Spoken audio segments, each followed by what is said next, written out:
Pwede bang humiling sa Diyos ng trabaho? Oo.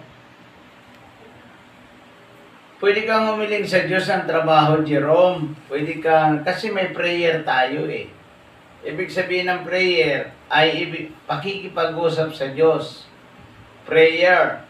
Pag prayer ay ibig sabihin nananalangin ka, kinakausap mo ang Panginoon. Pag ikaw naman nagbabasa ng Biblia, ang Diyos naman ang nag-iusap sa iyo, nagsasalita sa iyo ang Panginoon. Pag nananalangin ka, Jerome, ulitin ko, ikaw ang nagsasalita sa Diyos. Second, pag ikaw naman ay nagbabasa ng Biblia, ang Diyos naman ang nagsasalita sa iyo. Sapagkat itong Biblia ay sulat ng Diyos para sa atin. Antipanan. Ngayon, pwede kang humingi ng trabaho sa Diyos, pero sa isang kondisyon, kung ikaw ay anak na ng Diyos, mayroon kang karapatang tumawag na ama-ama sa Kanya. Kasi dito ipinagkita ng ating Panginoong Jesucristo dito, yung tinatawag nating pagkatawag sa Diyos, pag tumawag tayo sa Panginoon ay tayo ay Kanyang tutugunin kung tayo ay may relasyon sa Kanya.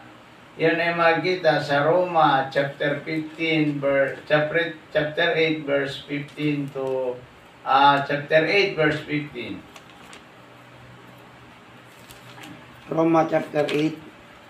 Verse 15. Ayan, basahin natin. Basa. Roma chapter 8 verse 15. Sapagkat hindi espiritu ng pagkakalipin ang inyong tinanggap upang kayo mamuhay sa takot. Sa halip, ang inyong tinanggap ay ang espiritu ng pagkupkop upang kayo gawing mga anak ng Diyos. Kaya tayo tumatawag sa Kanya ng Ama, Ama ko.